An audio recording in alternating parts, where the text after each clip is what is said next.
and welcome to another episode of Muscle News Weekly with me, IFBB Pro, Rosie Hart, and Giles Thomas. Rosie, how's your week been? Really good. Why can I never remember anything? Training's been okay. I've had a few stomach problems again this last couple of weeks, so it's been hard because I've not been able to. I've missed a few meals, and then training hasn't been as great. Like the energy and the strength has gone down a little bit. Excuse me. So that's a little bit frustrating, but yeah, other than that, good. It's funny because I've eaten less this week and it's affected my training because we've just been so busy and it has affected my training towards the end of this week. Yeah. I've definitely noticed not as much energy or strength in the gym. So yeah, it's really annoying when you can't get the meals in. Food's important, isn't it? Yes. Yeah. Yeah, very important. Yeah, or you die. Yes. Yeah. So I've had a really fantastic week actually. It's been interesting. Interesting. Yeah. Do you want to talk about what you suggested for me? Yeah. So most people know that I'm very interested in like human behavior, in psychology, and especially NLP and CBT. So that's neuro-linguistic programming and cognitive behavioural therapy.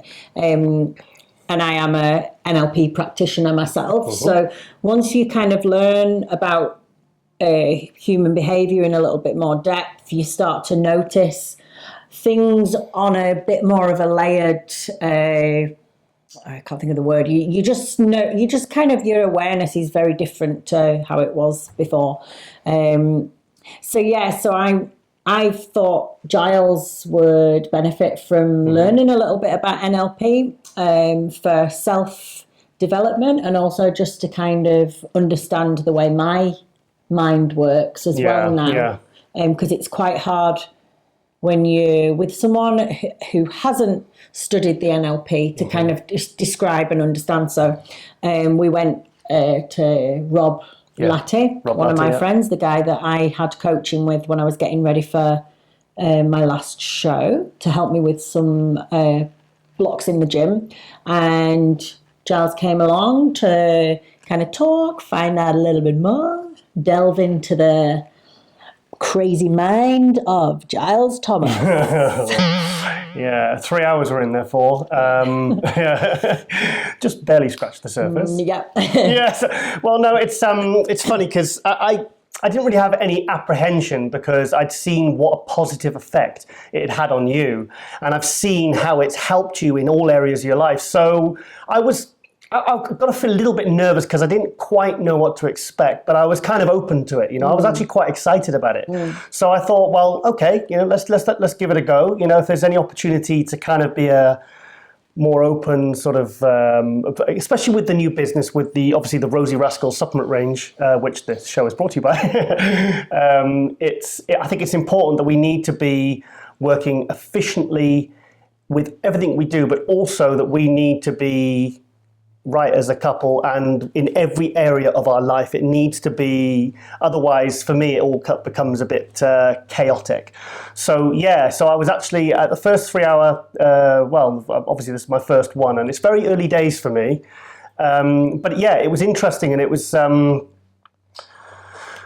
I'm not used to having that spot. I'm used to talking about other people. Yeah. I'm used to... It was quite interesting, some of the things that Rob pointed out, wasn't it? And it was kind actually. Of looking back to specific events that had caused, not trauma, but like a disturbance in your kind of emotional flow, and caused a few blockages. Big time. No, it has not. There's been something that's kind of caused some types of behaviour in me that, judging by his reaction, aren't healthy. Yeah. And they have actually caused me quite a bit of... I thought... It's funny, you have this... Even just with where we live and the things I do and stuff like that, it's shown to me that there's stuff that can be worked on. Yeah. So so anyway, I'm looking forward to seeing how that develops, because I need to be like I've got quite a lot of repetitive behaviours which are kind of causing you stress as well. So that is something obviously I'm keen to rectify for me, for you, and for us, and for for our life here. So I think everybody tends to have patterns of behaviour that's like Rob calls them foibles, doesn't he? That you kind of, everybody has these funny little things. For example, I'm quite messy. And that would perhaps be something that could get worse if I was under stress. I don't know. I don't think I ever have done. Well, you've said you, as a kid, you were very messy, but it's almost like you're rebelling against your strict upbringing. Yeah, I think things like that. Yeah. Every behaviour has a reason. Yeah. There's always some sort of more depth about, especially when it becomes limiting and destructive. And that's how some of my like repetitive behaviours have actually been causing me they've been causing me issues actually, and I'm eager to tackle them. I'm just glad we found Rob. Yeah. So I could, and I think it can help. I've got loads of these guys. I've got about 3 or 4 of these guys we can go to. Yeah. Because they're all. I have this funny thing where different therapists and. For the mind and for the body, so sports massage and stuff, that's what I love delving into. I try lots of different and I like to learn and kind of have that contact with people that are the best at what they do. I find it really, they're my 2 things that I just love. Yeah, and as always, I'm late to the party. So health and healing, anything mentally, physically. It's like when I started getting sports massage a few years ago, and then I started doing cardio. These are all things that have been brought to my life, that I've brought into my life, that actually make my life better. Yeah. They make my health better. They make me happier, healthier. So, and we've talked about being happy and healthy before, haven't we, Rosie? Well, yes, it's better than being miserable and unhealthy. Yes. Okay. Well, enough about that. We'll follow. As the weeks go on, I've got a session booked on Tuesday, and we'll see how it develops, and I'll report my findings. So if one episode it's just me and not Giles, it's gone. Yes, I'll be wearing like a little jacket in a padded room somewhere, discussing with the doctors my issues. Okay, well, I've had a lovely weekend, Rosie. Yeah. It's been lovely. Do you want to tell us what we did last night? So last night we went to Comedy Club. It was awesome, so funny. There was a lady from Manchester and she was really funny. Was the funniest joke of the night when she specifically either said, no. Do you think the funniest bit that she said was when she called me a posh twat? She called you a posh twat. Yeah, that was funny. But because I remember when I first met you, I said to all my friends, he's very posh. But I think it was just because of my Leeds northern accent, you sounded posh. Because she was asking, is anybody from Wales here? And I put my hand up and she says, oh, we've got someone from Wales. Okay, so whereabouts in Wales, north or south? And I said, south. Yeah, how can you answer the question? He's just said he's from Wales and then he answers the question, oh, I'm from the south. With they're like the furthest away from a Welsh accent you could ever get. But then she said, where in Wales? And I went, well, south. Yeah, and then she said, where in the south? And you said south again. South of the south. She said, you don't sound Welsh, you just sound like a bit of a posh twat. Yeah, so so that was funny. Yeah, do you want to tell us the rest? Yeah, and there was another comedian. He was so funny. I'm not sure if he was the second one. I'm not sure if he did have learning disabilities or if he was acting like he did. No. He was acting. That was really good acting because that was you said he reminded you of Salad Fingers. Oh, it was brilliant. It was so funny. And then the third guy was the guy that's just won Britain's Got Talent. Yeah, should we show a pic? Yeah. Okay, let's show a pic of this guy.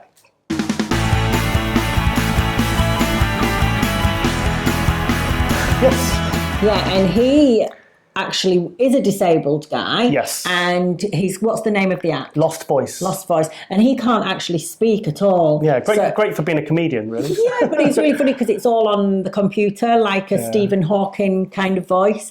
So it was really interesting and funny and made you think about certain situations that a disabled guy might go through. Yeah. So, and I was going to ask him to lend me a tenner because when he won Britain's Got Talent last week, he won $250,000. Nice. So and apparently he said to Simon Cowell, he said, so Simon Cowell said, what are you going to spend the money on? And he said, well, I'm going to spend the money on obviously said it. He said, I'm going to spend the money on a new voice box thing with a Geordie accent because he's actually from Newcastle, so he's not got a posh English accent. So. Yeah, brilliant. But he was funny, wasn't he? Really good. So funny. What a laugh. Yeah, really good. And I was, he wasn't getting sympathy laughs because that guy his material was consistently funny. I mean, he had the place, you know, there was people standing up clapping and it was just awesome. It's funny to think, you know, he's got such a limiting disability that he can't talk. And there he is as a comedian. So really... anything is possible. Yeah, so, well, it is. It's true, though, because it's there's a guy that could have said, oh, well, you know, I can't talk. How can I, you know, I want to be a comedian. Yeah, it really shows you, like, separates people, the way they perceive themselves, what they think they can achieve. Yeah. And it's really down to each person what they do with what they've been given. And he's going to help perceptions of people with disabilities as well. Yeah. So, yeah, it was absolutely fantastic. You know what? I've just thought, like, just realised we're doing a bodybuilding show.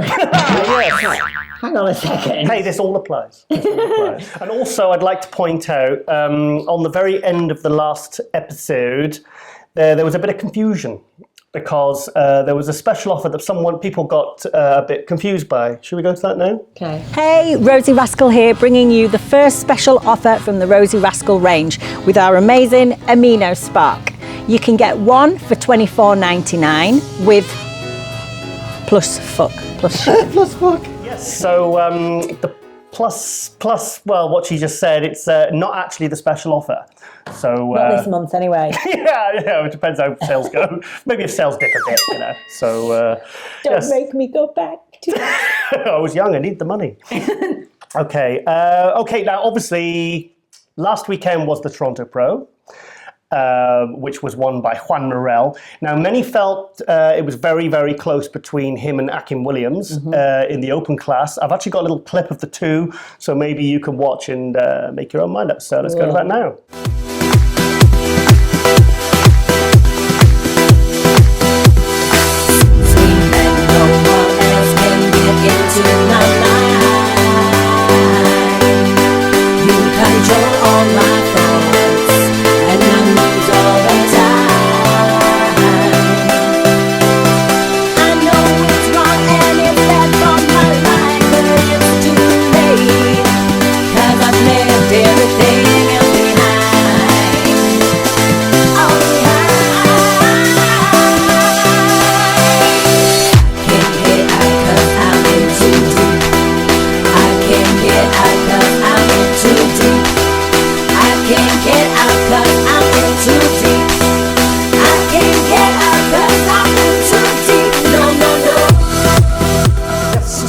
That was Juan Morel, who finally got his qualification for the Olympia because he was actually beating Nathan D'Asher at the New York Pro in the judging, and then he lost it, so it was close. So I think he really wanted to get that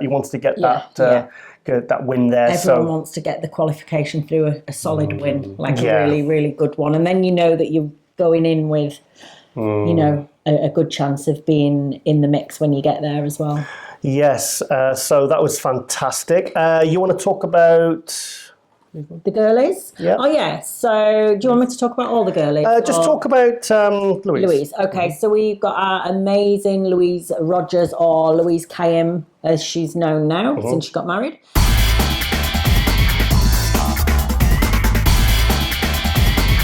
And she is our top UK figure pro, and she's been competing as a pro since 2010. She won the IFBB World Championships class and overall, which got her the pro status in 2010, and she's competed pretty much every year since. A long time ago, and she's been consistently in shape. Every year comes back with a little bit more improvement, wider back, bigger glutes. She's constantly trying to kind of work on improving, and she's done so many shows within that time and always kind of third or second, first, top six, and just missing out on that qualification. So finally, last weekend at the San Marino show, she got a win and qualified for the Olympia.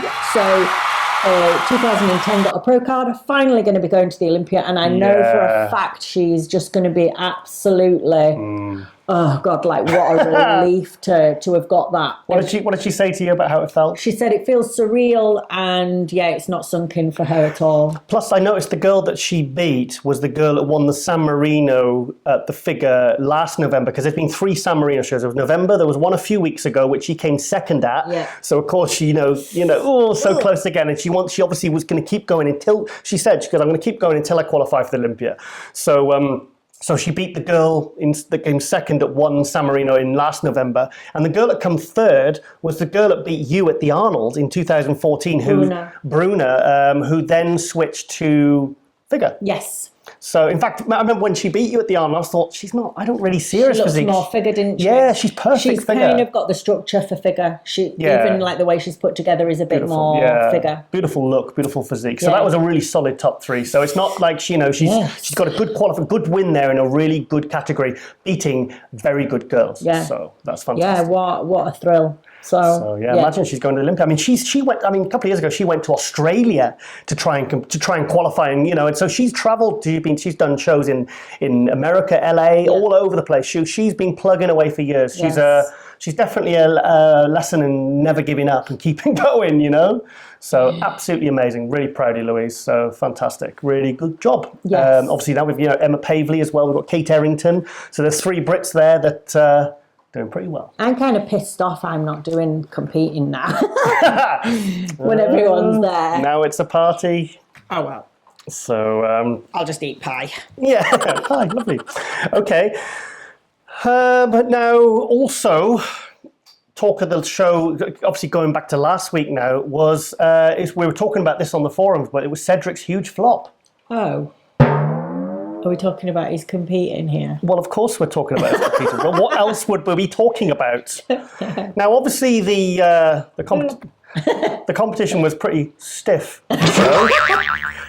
So let's just. I just hope that Cedric sits down and has a good, long, hard talk with his coach. So, anything you'd like to add on that, Rosie? No more flops. No more flops from Cedric. I've been told, all right? No more soggy flops. No more soggy flops, yes. So, because third, he's already qualified for the Olympia, so he's going to the Olympia anyway. I mean, he wants to do these extra shows, fair enough, but I think it was, people were thinking, why is he even doing this show? Because he'd obviously already qualified. He got third at the Arnold, and this was kind of like a smaller show that did he really need to do? There's always more to everything when you speak to, when you see someone at a show and everybody's like, oh, they were soft. Why have they done that show? They should have done this one. Then you speak to them and they tell you something. You go, okay, this makes sense now. Maybe it was halfway through his diet and he thought, well, I'll do another show. Yeah. I've done that where I've prepped for a show and halfway through the prep, I've been ready. Was this the Olympia too? This was not the Olympia. This was the Mr. Wales, and then I did the Olympia. And I did not Mr. Olympia, and I did the Mr. Olympia.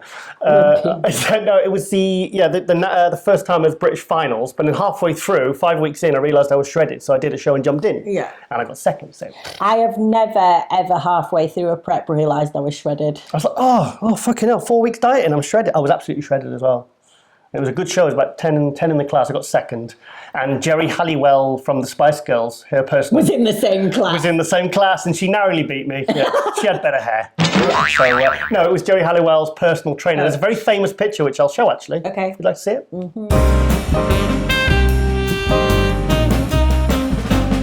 Yeah, that's Tim Blakely. He was, that picture was kind of, it was on in the newspapers. I remember. I remember, the little tiny dog. So, but what was my point? Yeah, Cedric. Yes, so at the end of the day, things for bodybuilding fans, sometimes you are judged. Sorry, cat You're judged on your last show, and people won't realise that Cedric is probably going in as a top 6. I want to see him in the top 6. Got to see him in the top 6. He's at 7th and 10th. I really want to see him top 6. Yeah. So he's really got to pull it out, because his conditioning overall, apart from Toronto, has been, I think it's been pretty good. Yeah. So, yes. So anyway, the biggest news, waking up this morning, was the Muscle Mayhem show. Now, Rosie, who did I say in the week was going to win? Chris Griffin. Charles Griffin. Charles Griffin. Charles Griffin. Sorry, there's two people that he talks about. Yeah, Chris he talks about all the time, and they've both got the second name Griffin. Griffin. No, he's Griffin. This Charles is Griffin. Okay. Now, in the week, Charles sent me a video and he said, Giles, please don't show this to anyone. Don't post this anywhere. We'd like to see it. Yeah. Okay, let's show the video.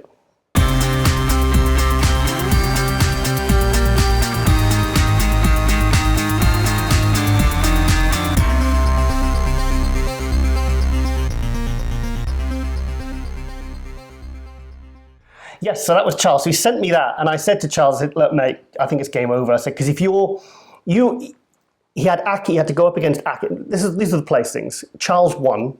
Akim Williams got second. Max Charles managed to really pull ahead because he's had a bit of a poor year this year. He got 13th at the Arnold, I think it was, 12th or 13th. He had 7th at Toronto, and he's really been getting quite a lot of flack saying people have been writing him off. So it was nice to see Max Charles back in the mix. In this contest, 3rd place. 4th place was Rafael Brandeo. I've spoken about Rafael many times. He's definitely, I've heard he's not doing any more shows now, so obviously they're going to pull him out. I mean, I think he's had a sensational year. Yeah. I know I was getting on his case seemingly about doing so many shows. But it's only because It's only because you care. It's only because you care, Chief. No, it's because I've got the kids' best interests at heart. I mean, at the end of the day, he has had a fantastic year. He's had lots of good placings. So, yeah, I'd like to see him in the Arnold Classic next year, as I discussed on Ronline for the Muscle Mayhem preview. Nice little rest, break, get some good food in. He's 24. Beautiful. He's 24. I mean, 2 years. And someone today told me I looked 38. Not 36. And I think I look young for 36. Anyway, forget about it. Yeah, okay. Well, I'll make the necessary call to get him taken care of. So, yes, what was I talking about? Muscle Mayhem, yeah. So, and I think I was one of the only ones to actually say, look, I think Charles is going to win, because Akim came right down to like 249 for the Toronto. But I still feel that Charles, I said to Charles, I messaged him a few days ago and I said, look, Charles, I said, I think you're going to take him from the back shots because top to toe, you are more complete. Akim actually has a better structure. He's got better shoulder to waist, the frontal bicep, the lats come out more. He's very much, more of a favorable structure, as does Max Charles. But I knew Charles Griffin would be absolutely ripped to shreds. I mean, I put that little photo on last week, the Holy Shreds Batman one I put on last week. And he looked he looked dried out, and he was 3 weeks out. And I thought, realistically, unless he does something really stupid in the last couple of days and, some last minute bullshit, I think he's gonna pip it. So I was absolutely over the moon. So I messaged him this morning. And said, mate, thank you. I said, because I've got a pretty good success rate in picking winners this year and picking placings. I've been pretty much so far up to now, I've been bang on. Keep it up. Yeah, it's like Keep Cedric. those predictions going. It's like Cedric, got to keep it up, mate. No more huge flops. Stop it. Poor Cedric. Yeah, well, he can give you a bit of flack when you see him in a few weeks. Do you know what? When you were talking, then I actually just zoned out and I was thinking about something else.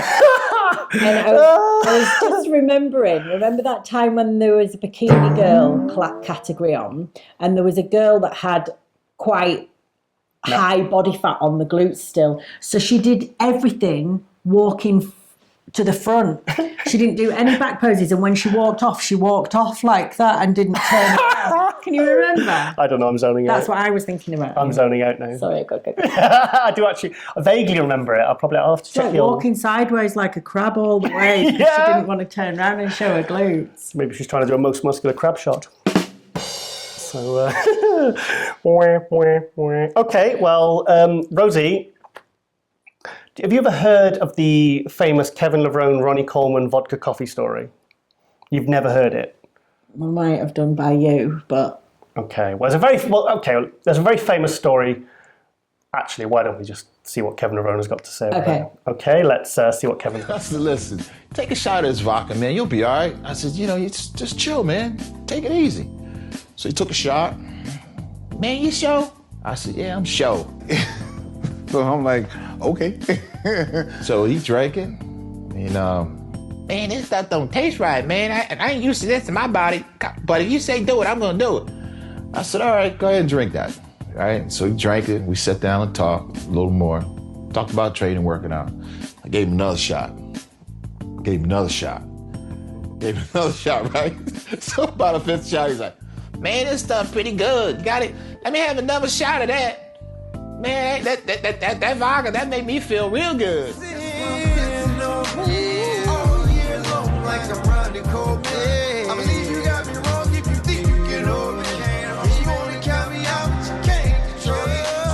Yes, so that's the very, very famous Ronnie Coleman, Kevin Lerone story of when they were on one of the Grand Prix tours. I think it was 1997 because Ronnie won the Russian Grand Prix. I was actually at the British Grand Prix, which Kevin Lerone won. And for me, I'd seen Kevin Lerone compete many times at the Olympias, the British Grand Prix. And for me, that was his all-time best look, 1997 British Grand Prix. I think if he'd have brought that to the Olympia, I think he possibly could have beat Dorian. I really do. He missed his peak at the Olympia because that was the first time the Olympia was over 2 days. And he kind of looked better on the second day, but by then it was too late. The judging had been done, you know. So, so it's a funny story, and it's obviously it's in the new Generation Iron Ronnie Coleman movie film. So, movie film. Moving film.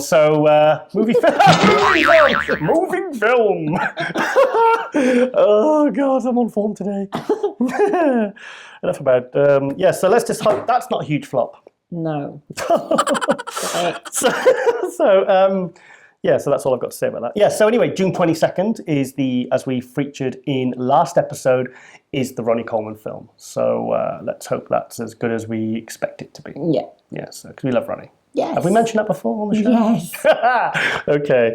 Right, okay, I'm going to go to my first athlete update.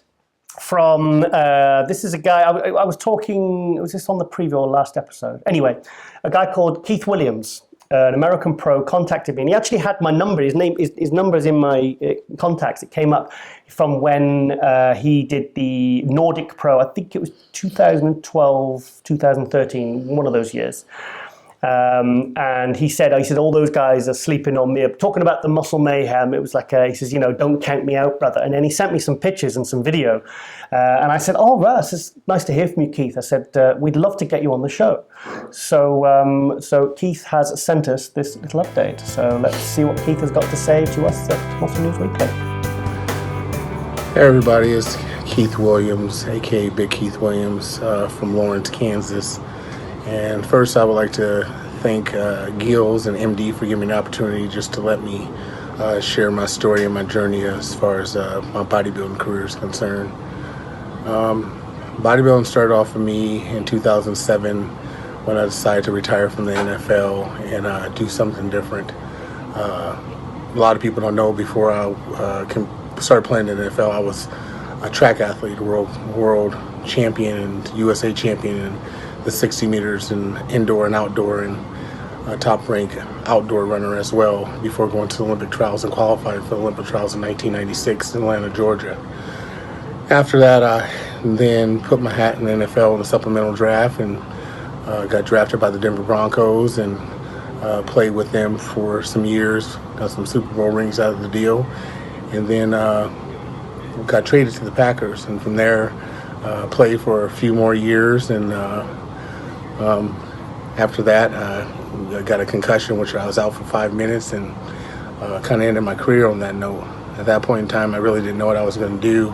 I got my degrees and stuff from college, but I was like, what's next for me? So I started training because I really thought, that would be a niche for me. So I started training at Lifetime Fitness in Plymouth, Minnesota. Got out with the guy, Eric Munson. Started watching what Eric was doing. He was a lightweight or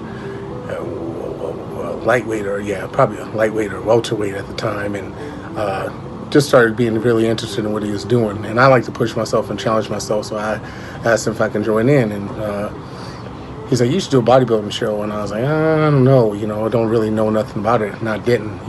Most guys that you compete against these days, I heard Gerald and a lot of Flex and lots of guys started competing at like 17, 18 years old. I got into the sport really late, but it was challenging. It's been competitive for me as a pro and as a bodybuilder in general, because it's a lot different than what I'm used to.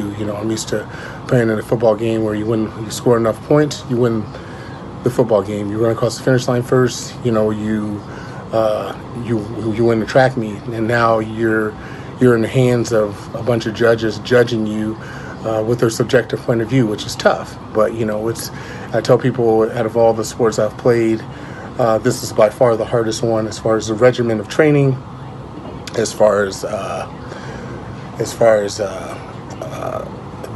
discipline, as far as the highs and lows of this sport. People don't understand. I was a 5-time runner-up at USA's Nationals before I turned pro, which was people say, well, that's a good thing. To me, as competitive as I am, I was very frustrated, but I ended up sticking with it, and I finally turned pro in 2014 or 2013 at the Team Universe in New York. From that point, I did a bunch of shows, and that's when they were filming Generation Iron and all that stuff. And I fared well, but I haven't really had that breakout show yet. Last year, I was second at the Baltimore Pro, which I was very happy about.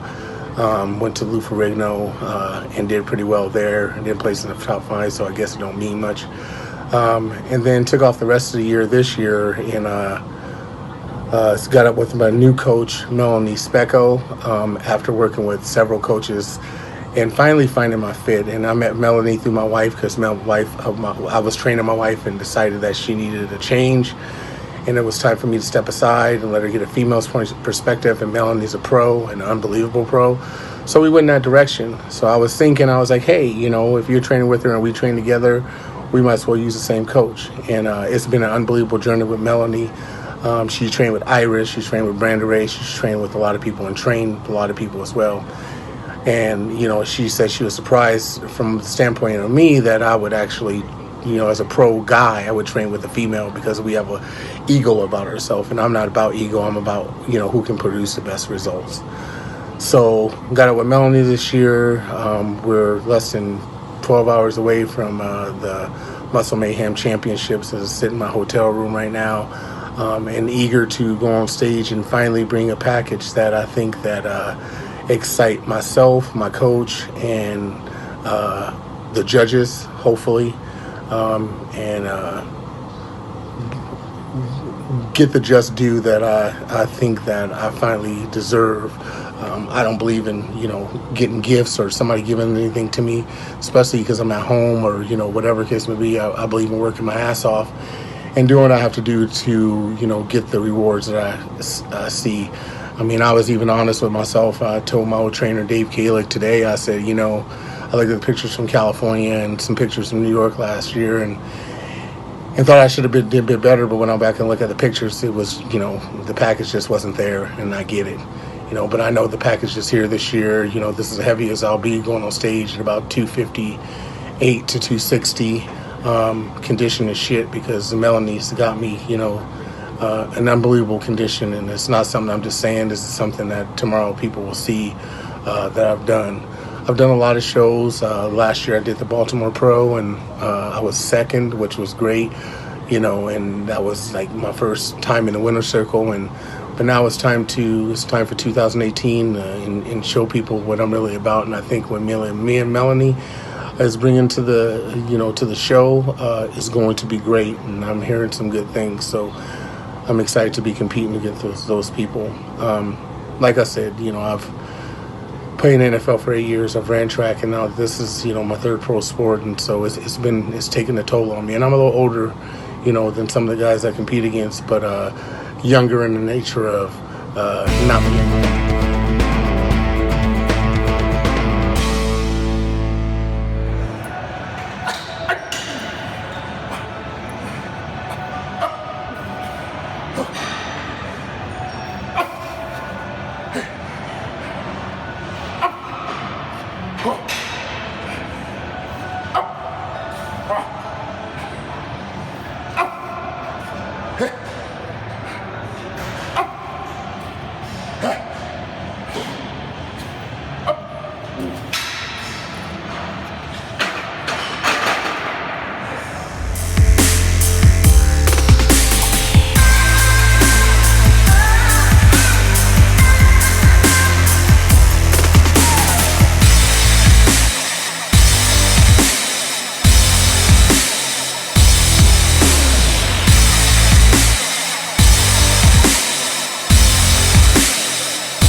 Keith Williams, about to go hit some legs. So I got to throw that BCA Plus in my drink with some Vassal, take a couple scoops of that, some kicking, finishing off with some glyco feed, then finishing off with some whey protein after I'm done.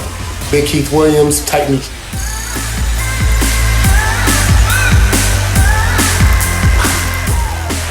So that's Keith Williams. I don't actually, right as of now, know where he plays because I've only heard about the top 6. Okay. But he sent me, I think he sent me a picture of the scales. I think this was Thursday night. I was at the gym and he was weighing 260 and his condition was absolutely incredible. And it also, obviously you just saw there clips, yes. Some very, very savage training footage because he's tall, but he's also a very, very strong guy. So which I love to see, when nice. they're, So in fact, talking of strong bodybuilders, remember Ole the Pirate? Yes. Well, when he's not ransacking ships and stealing their spices, he's been bumping up his deadlift. Yes. Yes. Would you like to see a little clip? Yeah. Okay, let's see what Ole kind of weight he's lifting at the moment.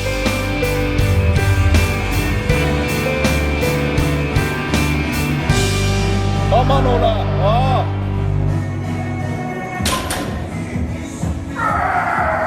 Oh. Come on. What's he lifting? 770 for 3. Is that a lot? Fucking hell, yeah. 360 kilos. Yes, so he's getting stronger. But my friend from Ireland, Double Scoops. He's even stronger. Yeah, my friend Peter's stronger than, he's done more. Well, Peter is like some crazy freak. He is nuts. He's nuts. Yeah, he's a bit nuts as well. He's cool as. Oh yeah, he's cool. Cool as. But he's strong, like crazy, freaky strong, isn't he? Yeah, but he's competed as a bodybuilder. But then a couple of years ago, him and his girlfriend had got a gym, and he decided to have a go at strongman. Now he's not your typical strongman. He's not 6'5" and 350 pounds. He's probably more like 250 pounds and kind of 5'10", isn't he? So he's been turning his hand to strongman and powerlifting. And for his body weight, he is ridiculously strong. He's the first man in Ireland, the only Irish guy to deadlift over 400 kilo. And he's not just done over 400 kilo, he's done 425 kilo for one. Yeah. That's 926 pounds for one rep. Now, he actually, this popped up on social media the day, and I said, Peter, please send me that video. And he's actually kindly sent it to us. Would you like to see it? Yeah. Yeah, this is pretty savage. Check it out. Let's go, big pull, fast. Easy. Ready to go, same again. Well, big pull, straight into it. Come on. Come fast. Easy again, more in there. Let's go, big rep. I'm fast off the floor here. Ready to go. Fast. Up, come on. Yes, so Ole's doing 770 for 3. Peter is doing 815 for 3. So I feel like we should get a bit of, I reckon I'm going to say to Ole, my friend Peter's called you a big girl's blouse. What do you tend to do about it? He says you can't lift anything. You're just a weakling. Yeah. So I'm going to get messaging back and forth. I'm going to really stir the shit, and I'm going to try and bring out the best in both of these athletes. Yeah. And I want to see how. I don't want to get to the point where their arms are kind of coming out of their sockets, but I really think. I don't want to be getting charged for the medical bill when there's. Well, I don't want to get them killing each other, but I'd like to see them. I'd like to see maybe a bit. I reckon we could build this up in the show, and we can see how.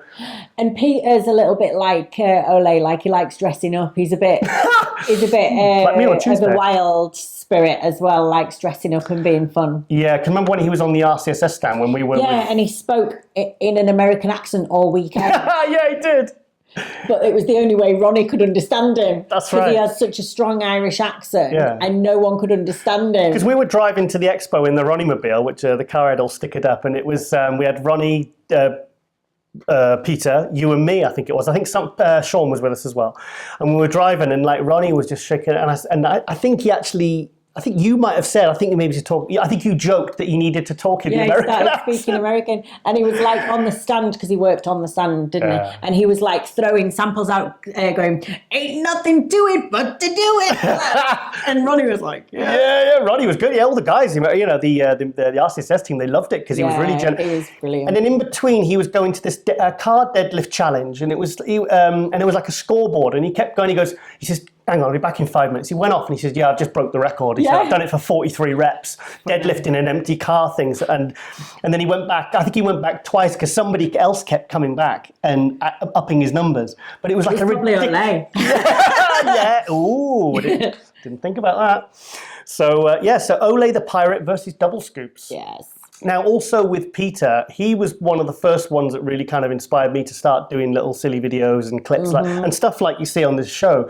Because his Instagram, I think, because even before I got it must have been when I got Instagram, because I wouldn't have seen it.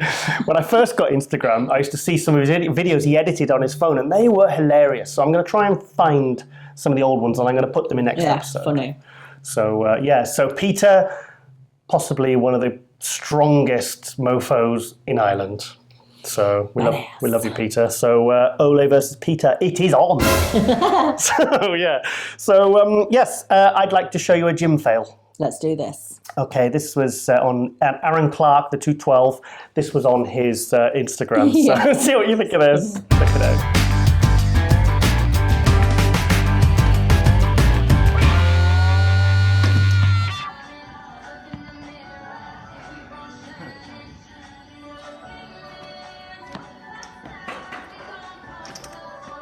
Yeah, so it's just funny because of how heavy it is. It really just goes boom, plonks down. Yeah, I love it. I love stuff like that. Yeah. I like the fact he posted that as Remember well. when you fell head over arse on the hyperextension? That wasn't me. Oh, When was that? That was in Gold Star. that was in Gold Star in Newcastle. Gold Star, yeah, one of the hyperextension, and I don't know what happened, but I just lost concentration. And of course, it wasn't in like where I normally train at a certain time where there's no one in there. The gym was fucking full. So there you go. So yes, that's quick roly-poly. yeah. Superset with roly-polies. Yes. Oh, something I forgot to put in earlier. Going back to my new best friend Charles Griffin. He can get his groove on as well. So would you like to see that? Singing or dancing? Well, he's kind of getting his groove on. Yeah, stick it in. Like I do. Okay. Well, okay. Let's show you Charles singing. So there you go.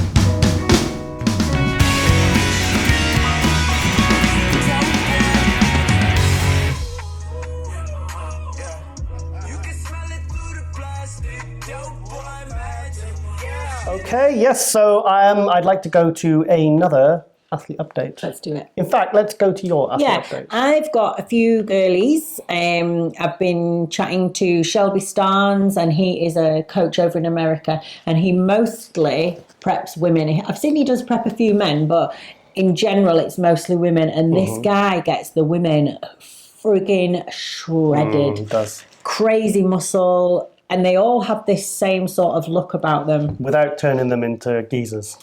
So there's one called Jill Blondin. I think most people on the MD forum will already know who this is.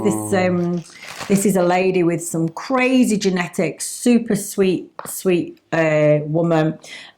So I got a little bit of information from her, and we're going to have a little feature on her because I'd like to have her on the show so people can see a bit more about her. Yeah, and check out her calves. Hey Rosie, hey Giles, and everybody at Muscular Development. Jill Blondin here. Thank you so much for even having any interest in wanting to speak to me. This is crazy. I'm very flattered. Rosie and you guys, I'm sorry that it's taken me so long to get this back to you. I know I told you that I was getting ready to head out of town to compete a couple of weeks ago when you first sent me over the questions. So I competed in Raleigh, North Carolina at the 2018 Champions of Power and Grace show, and I placed second out of a completely stacked class of 29 girls. It was the largest show of the year so far for women's physique. And there was like 5 or 6 prior Olympians in there. So hey, second place, I'll take it. It was really close. I mean, obviously, anytime you go on stage, you're looking for the win, but you know, like I said, in that lineup, you know what? I'm okay with it. So now I'm back on the road. I'm here. I'm settled into my hotel in Shreveport, Louisiana, and I'm going to be competing in the Optimum Classic on Saturday. For the second time. I did this show last year where I placed 3rd. 6 years of studying. So I didn't really do things the right way, so to speak. I had a pretty, I'll say, tumultuous childhood. And I did not go to college right after I had graduated high school. So I decided, I knew I always wanted to go. It was always a goal of mine. But I waited until I was financially could do it, be able to support myself, to live and go to school. And so I was lucky enough that I was able to go part-time nights. I worked, and 6 years I held a full-time job. I finished my bachelor's degree with honors from Boston College, part of the Jesuit Honor Society. Total geek right here. And it was definitely at that point in my life one of my biggest accomplishments. It still is. The amount of time and effort that I put into that, it's something that, you know, obviously nobody can ever take it away. But I actually, you know, a lot of people seem surprised when they find out that I have a career. Like I'm the vice president of finance for a construction management company. This bodybuilding thing is just a hobby. It's just a side gig that I have fun doing. So I maintain a full-time career, like a professional job. I have, you know, staff. I've been there for 20 years. I've been there the longest out of everybody in the entire company, and it's pretty cool to be able to say that, you know, no, bodybuilding is just a hobby for me.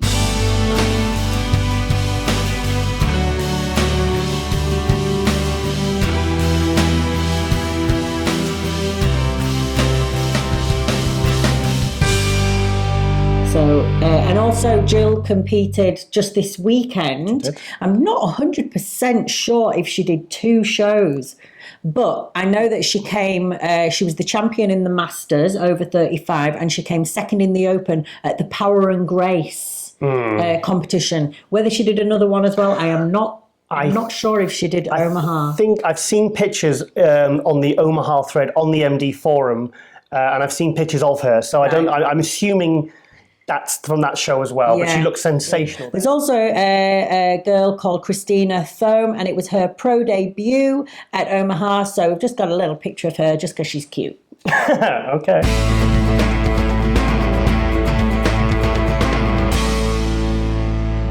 So yeah, there's some of Shelby's ladies, and hopefully we're going to have Shelby on for a little feature next week to find out a bit about how he got into being such an elite female coach. Doesn't he deal with psychology? Psychology as well, which really interests me, which is one of the reasons I started following him and looking into his work and so on. So yeah, hopefully we're going to have him on next week as well. Fantastic. Okay, Rosie, well, thanks for that. And thank you to Jill and all the lovely ladies. The other ladies. Lovely ladies.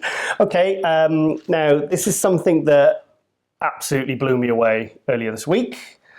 Terrance Ruffin. Mm-hmm. Now, his posing routine came up in 2 segments on, it was being shared by everyone. This went, in bodybuilding terms, it went viral. And he's actually, I contacted him and I've said, mate, can you please send me your full posing routine? Because, well, I think we should just show it. Check this out. I'm a survivor.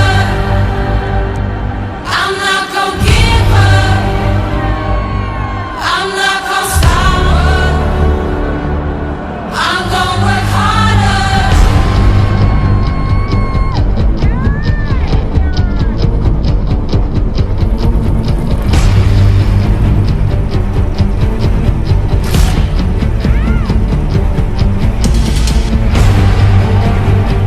that's Terrance posing. I mean, I'm a survivor. I've been following him on Instagram for quite a while because he puts little snippets up of him practicing dance and stuff in the studio, and he's got just such a beautiful way of posing. moving. He is the epitome, really, I think, of classic perfectly. I mean, you've got Breon, you've got the Chris Bumstead, you've got those, those kinds of guys that really epitomize what the classic is. And for me, the way when he does that one, the statue, and the way he angles his body, the kid gets it. Yeah. He gets what classic is about. For me, and he got 6th at the Olympia last year. And did you know he's only 24 years old? He's 24 years old. I hate him. So yeah, I mean, there's a guy that is so obviously he's just won the Toronto, and it was a good class, it's a high-profile contest, and he's also sent us a little update video. Okay. So let's see what Terrance has got to say to us. Yeah. Hey, what's up, guys? Your boy Terrance Ruffin here, aka Rough Diesel. So I'll just give you a little bit of a backstory of who I am. I turned pro in 2014 in the National Championships in Miami as a bodybuilder.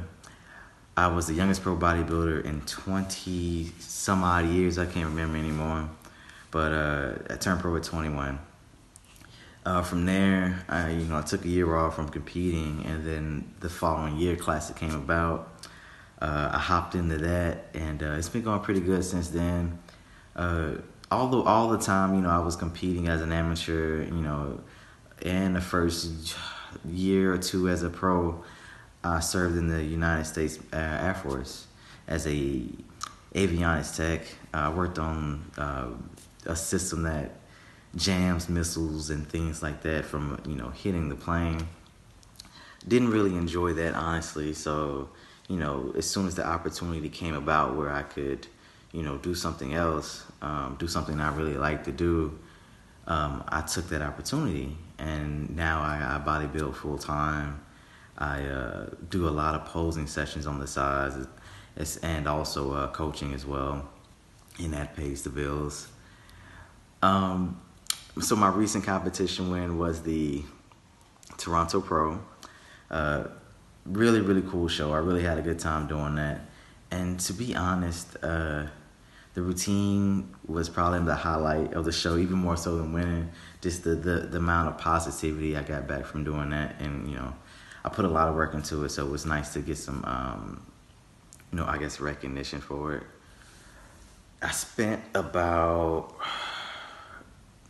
6 weeks working on that one in particular. I started out with another routine and just kind of changed halfway through. It's funny, I got the song from Emma. She's the posing pro, Emma. I was watching one of her live feeds, and she was working with a client, and that I heard that song Survivor by 2WIE. I don't know how to say it, but I started working on that, and just my goal overall was to, try to make something comparable to Kai Green's Dirty Diana routine. Don't know if I did it, but, worked hard to try. Besides that, it was really cool. I thought more people would do Toronto, but the people I met in Toronto were amazing. All the competitors and everyone that was there. All the competitors from women's bodybuilding to the 212 to classic to, figure. I had fun, chatting with all of them backstage. From this point on, I have about 2 weeks just to relax while I'm doing workshops in Spain, France, and London. And then when I get back to the States, I'll be full-on Olympia prep mode. I believe that'll be 13 weeks, I believe. I got to check the calendar, but that is my plans for this upcoming season. More to come when I talk to Matt Porter, my nutritionist, and Joe Bennett, my trainer, coach. He does my workout plans. And that's what I have in store for you guys on the Olympia. Peace. Let's go in the show. Yeah, so Terrance turned pro as a bodybuilder at 21 years old. So he's going to be 25 this year. Yeah. So aren't you guys like that? They must be, because Chris Bumstead was another one who turned pro as a bodybuilder. I think he was a super heavyweight.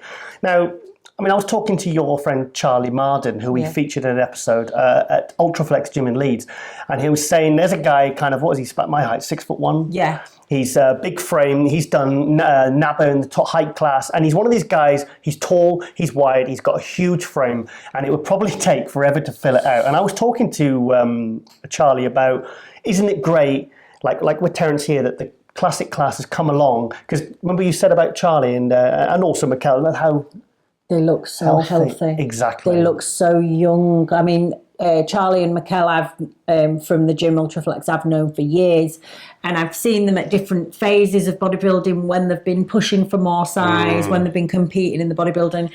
And at the moment, they're both getting into doing a bit of boxing for fitness. Charlie's sized down because he's doing classic, and they look amazing. But you say so well. You say size down. He's 265. Charlie. Oh, he's frigging massive. He's massive, but I mean that's him down size. Yeah. So for him to be, I said to Charlie, I said for you to be going as a super heavyweight or as a height class in like some of the other federations, you'd have to be getting up to like easy 310, over 300 pounds if you want to even hope to make a dent. It's just like the equivalent of someone like me when I used to want to be a bodybuilder, and it's like you got to push to unhealthy places to get like that if you're not really in that, if you don't really sit in that category really comfortably. Whereas if you're someone that sits so perfectly in classic, you can bust your ass in the gym, you can train hard, you can do all the discipline stuff, but it's within a safety,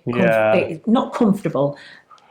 Just you fit better in it. Yeah, I just wish the classic had been around when I was kind of at my peak, 2004, 2005, because the classic weight for me when I did classic was 91 kilo cutoff. And me at my best and my most shredded, I was 93 kilo. So, and I had good symmetry, good posing, good condition. And I always think, oh, what could have been it? But it's great that it's now here. Like the women's physique for you, the 202 for Flex Lewis. What would happen to you, Flex Lewis? Guys like Terrance Ruffin, what other direction would they have to have gone in if these classes hadn't been around? Like Flex, would he have as big a name if he was probably doing very well in the open? I think they should bring out a female classic for me. Well, didn't Steve Blackman emailed me once and he said, I think it was after you'd just done Tampa last year, and he said, I absolutely love Rosie's physique. He said, that for me is the epitome. He says, they should bring out a classic women's physique. Classic women's physique, I would win it. Would you come back for that? Yeah, but only if it was like a classic, as in it was reminiscent of like the 80s, the look that they wanted, because that's what I like. But the thing is, that's kind of what they said they wanted with women's physique. Yeah. And already it's going to, like I was looking at some pictures from some of the shows and there wasn't one girl in the top 6 that didn't have completely shredded glutes. Yeah. So I don't know. I mean, I live in hope because you've got girls like, well, women, ladies, like Juliana Malacan who are absolute incredible and they're still leading the way. So I still have a lot of hope. You've got girls like Jen Taylor, we had DLB a few years ago that really, for me, epitomised what women's physique should be. So anyway, back to Terrance. Sorry, went off on a bit of a tangent there. So Terrance, he's 24 going on 25 now, 6th in the Olympia last year. I'd love to see him in the top 6 again this year. Yeah, good luck. He reminds me of, like I said this in a previous episode, he reminds me of like a Serge Nubret. And he always posts pictures of him next to Serge Nubret. Oh, really? Yeah, just that. So he's got some inspiration from him already. Yeah, but that posing routine. Beautiful. Oh, wow. I love you, Terrance. Because I was on the Ron line and sometimes Ron finishes my sentences when he was talking about, because you know what I like, Ron? He goes, yes, condition and posing. He said he knows that's the 2 things I always go for, conditioning, posing, probably because that's the 2 things. That were your strong point. Yeah. So, but that's something that you have to really work at as well. Yeah. There's genetics don't get you condition. Genetics don't get you good posing. So that was where my work ethic usually excelled. So yes, so thank you to Terrance, and we're really excited for you for the Olympia, aren't we? Yeah. Yes. Okay. Okay. Now on to Patrick Tour again. Yay. Patrick. So anyway, Patrick, I always say to him, please keep me updated with all your athlete updates.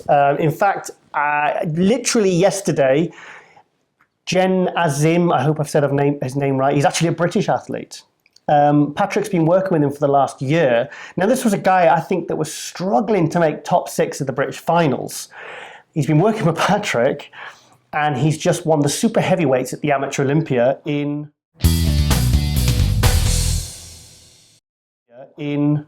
where was it? Because Emma was in the show. Was it Spain? Possibly Spain. Yeah, I think it was Spain, wasn't it? The Amateur Olympia yesterday. And he's just won the super heavyweights, and he's got his pro card. So that's very, very late news. So Beautiful work. Yeah, so well done, Patrick. Well done, Jen. It'll come up on the screen. Okay, so he literally came in minutes before we started filming this. So we've not got the full details. Yes, but I thought I wanted to get it in anyway. Brilliant. So yes, so anyway, let's go to a little update from Patrick, and I love his intro to this video. Yeah. Check it out. A big hello to my awesome, beautiful, gorgeous friends, Rosie Rascal and Giles Thomas. How are you guys? First of all, thanks for the opportunity. And as always, let's talk about some interesting athletes who are coming up. And this time I would like you to talk about this 22-year-old athlete from Argentina, Francisco Barrios. Very talented young athlete, just placed in the top 3 under 90 kilos in the Arnold Classic in Brazil. We're taking things slowly as they should be taken, but as you will see from pictures, he has a very, very interesting potential, and it will be up to him and how hard he works if he will make it into the pro ranks. But I'm very confident he has all the tools, especially up here, to take one step at a time and mature, increase slowly his size. But again, very well put together, very good legs, and his upper body's catching up. So, Francisco, this is for you. Hope you enjoyed his exposure. And to my awesome friends, Giles and Rosie, thank you very much. Love you guys, and hope to see you soon.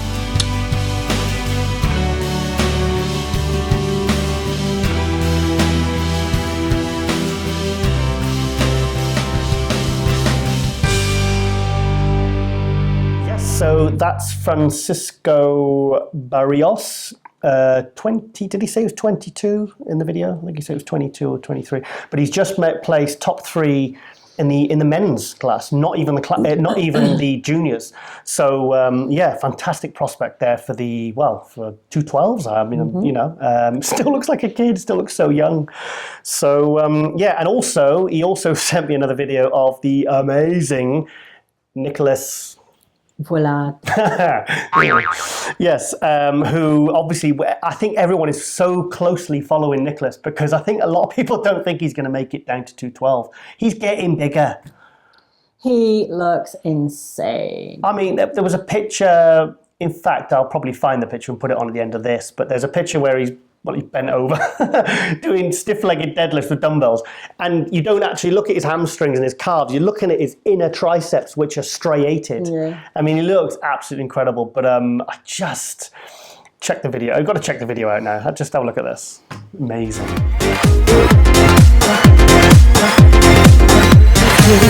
I wish we could go back to our first kiss. I'm standing here and it's you that I miss. And I'm standing alone and the air's getting cold. Now I'm lonely. You walked and I waited for you to turn back, and I missed it.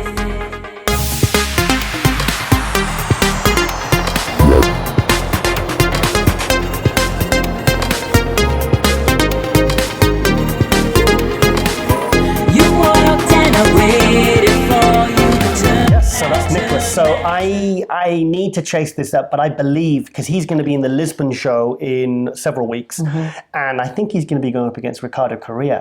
Who's your money on? Ricardo? Ricardo, who won 3 pro shows last year, Vancouver, new place, Vancouver, Chicago, and the Prague, the EVL show. So you got 3 and 10th at the Olympia, and then you've got Nicholas, who's only done 1 pro show. He got 3rd at the Charlotte Pro last year. It's so hard to know just from photographs until you actually put 2 people together, isn't it? Because looking at Nicholas, he just looks like next level freak. Yeah. Like when you see his videos and his pictures, it's hard to believe anyone could kind of outshine that, because he's got a beautiful shape. He's kept his waist small. I saw that he does a lot of work on core. He does a lot of work with stretching and stuff. He's not playing around. He really does his homework, not just about lifting. Like he really does his homework for shape. I like the way he does his frontal bicep and his waist. It's like his waist isn't just narrow; it's flat. Yeah. That seems to be the biggest obstacle for guys wanting to get big enough to do really well as a pro. But this is keeping the waist small. Big thing. This core work is so important. So you think that's what it is? So do you think the Q8 guys, when they come in with their blah blah blah blah blah gut? But if you have a strong functioning core, you can lift heavier weights without engaging. Yeah, because it's stabilising everything. If your pelvis is strong and the glutes are firing properly, it stabilises all these heavy lifts without compact. So when Rowley came back in 2016, when we saw him at the Body Power Pro, I mean, his waist, his stomach had come right in. And I saw videos of him, pictures of wearing one of the waist trainers. And I was thinking, how are these guys in Q8 doing this? Because they were managing to... But also just avoiding certain exercises as well. Right. Like some people will have the argument that you don't get a thick waist off deadlifts, you don't get a thick waist off free bar squat. I do. I personally have experienced having it in my workouts and then taking it out, and my waist does shrink.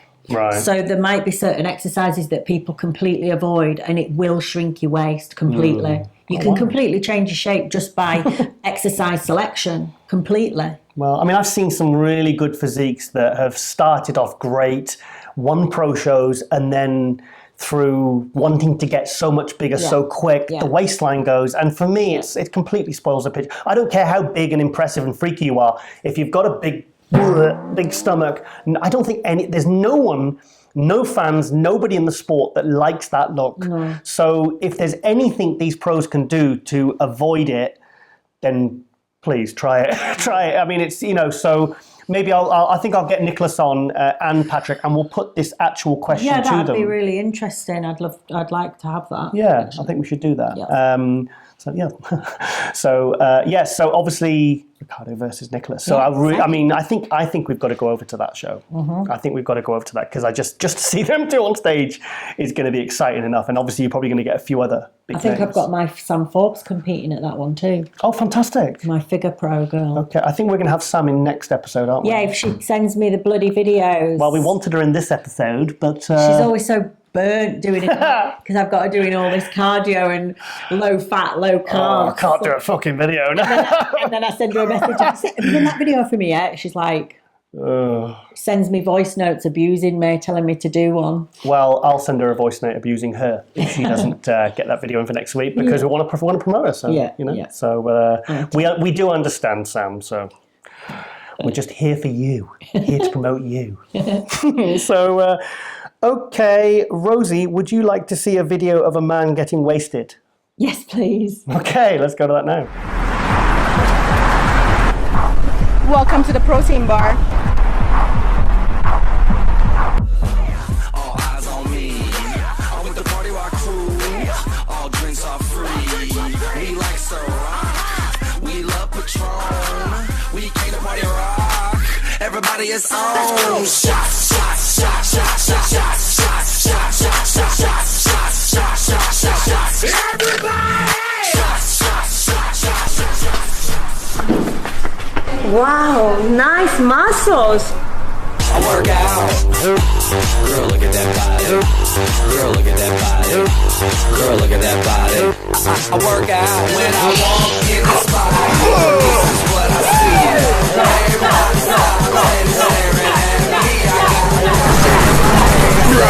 I'm wasted. Yes, so that's a video of a man getting wasted. I've seen a few of that guy's videos popping up on Instagram. They're funny, aren't they? I want to get in contact with him. I want to get him on the show. Yeah, I used to do it. Me and my friend, when we actually used to be at real parties, we always used to do this thing called Big Lad. And my friend Joe would be like smashed at house party, and then I'd say, Joe, do Big Lad. And he'd walk out of the room, and then he'd walk back in like that. Just do Big Lad. But anyway, yeah, it's funny at the time. Yes, it was very funny. Yeah, cool. Okay. Okay, Rosie. Well, not only are we giving poetry this episode, we're educating all the meatheads. Yeah. All the beefheads. So we're going to give you some music, aren't we, Rosie? Oh, yeah. So is this my music? Over to you, darling. So I think everybody knows by now that I used to be a bit of an MC, bit of a rapper, you know what I mean? With a capital C. Rosie Rascal rapper. So I found another rap from my chav days. Chav days. Chav, yeah. And this one is called Bouncy Booty. Okay, do you want to put, we've got a dress. Pardon? Now, obviously, no cap actually fits my head because it's too big.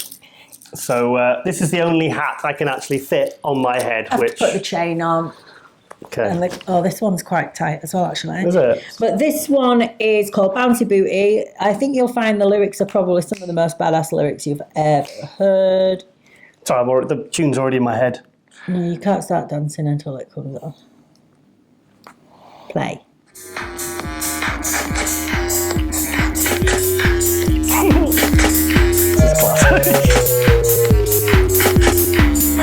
Up and down, up and down, up and down, bounce it to the ground now. Up and down, up and down, up and down, bounce it to the ground now. When I go booty is so sick, she makes the boys come oh so quick, but she likes to go just a little bit longer. Prove that she is stronger, she'll stop for fun. Even when you're finished and done, she's a real like asshole course. No fun intended, of course. So up and down, up and down, up and down, bounce it to the ground now. Up and down, up and down, up and down, bounce it to the ground now. Well, I don't think much about the past, but I think my life's up to the max. Is that why you keep staring at it, or is it 'cause it's so freaking massive? Come with your syrup drizzle, come and take a nibble. Very, very cool. Yeah, very cool. So, yes, I think we all enjoyed that, Rosie, for many different reasons. Thanks. So, yeah, that was good. I take requests.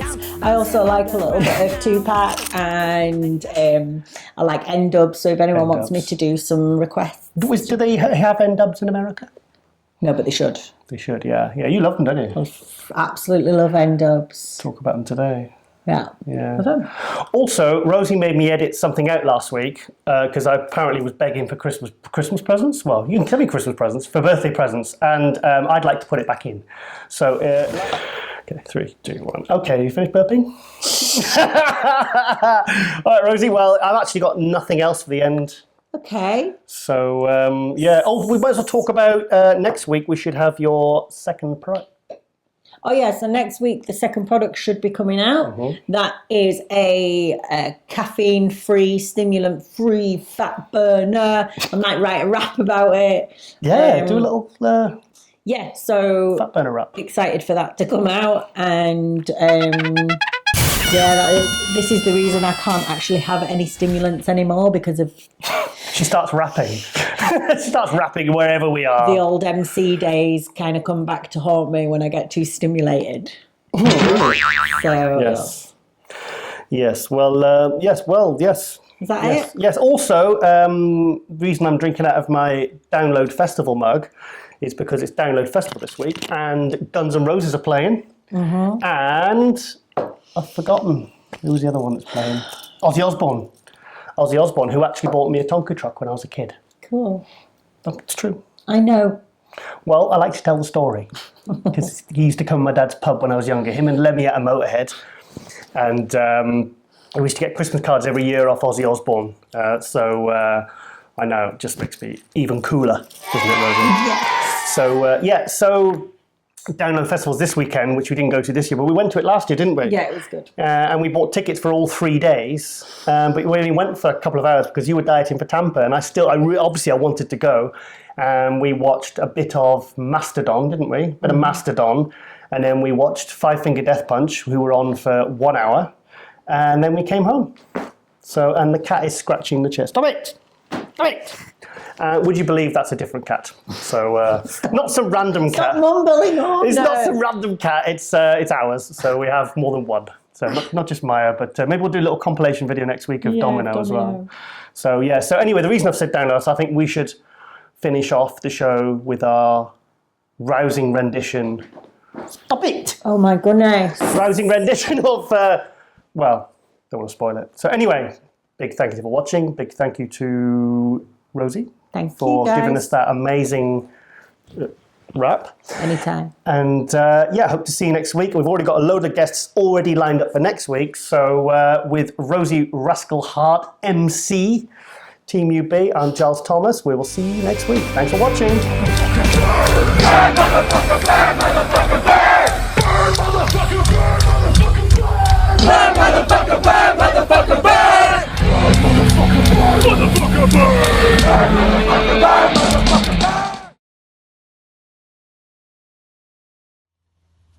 No!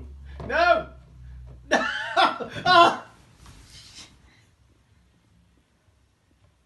Maya!